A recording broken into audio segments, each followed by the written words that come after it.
BJP और RSS Vinayak Damodar Savarkar को वीर बताते हैं, लेकिन पुणे की एक अदालत में सावरकर के परपोते सत्यकी सावरकर ने खुद ये माना है कि उन्होंने अंग्रेजों को माफीनामा लिखा था और साथ ही ब्रिटिश सेना में जाने के लिए आवेदन भी दिया था।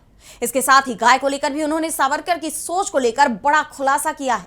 तो क्या कुछ बताया है सत्यकी सावरकर ने, जानेंगे इस रिपोर्ट में। बीजेपी और आरएसएस विनायक दामोदर सावरकर को लेकर कोई भी दावा करते रहे, लेकिन अब विनायक सावरकर के पड़पोते ने कुछ ऐसी सच्चाई से पर्दा उठाया है जिससे बीजेपी घिरती दिखाई दे रही है और अब वो इस तरह के तमाम दावों को झुठला भी नहीं सकती।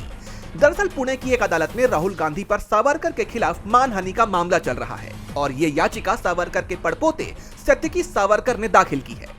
अदालत में सत्यकी ने स्वीकार किया कि सेलुलर जेल यानी काला पानी में रहने के दौरान सावरकर ने 5 बार दया याचिकाएं ब्रिटिश सरकार को भेजी थी। हालांकि उन्होंने इसके बचाव में यह तर्क देने की कोशिश की कि उस समय दूसरे कैदी भी ऐसी याचिकाएं देते थे।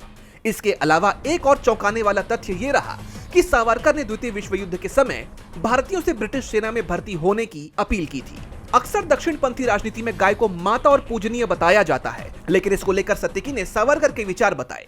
उन्होंने कहा कि सावरकर गाय को भगवान नहीं मानते थे, उनके लिए गाय केवल एक उपयोगी पशु थी। ये दावे इसलिए चौंकाने वाले हैं क्योंकि ये विनायक दामोदर सावरकर के नाम पर राजनीति करने वाले कई संगठनों के दावों से मेल नहीं खाते, खासकर बीजेपी और आरएसएस के दावों से। हमेशा से ही उनके अंग्रेजों को लिखे गए माफीनामे और ब्रिटिश सेना का साथ देने के फैसलों पर सवाल उठते रहे हैं और अब खुद सावरकर के पड़पोते के इस कबूलनामे ने इन दावों को और पुख्ता कर दिया है। डीबी लाइव की रिपोर्ट।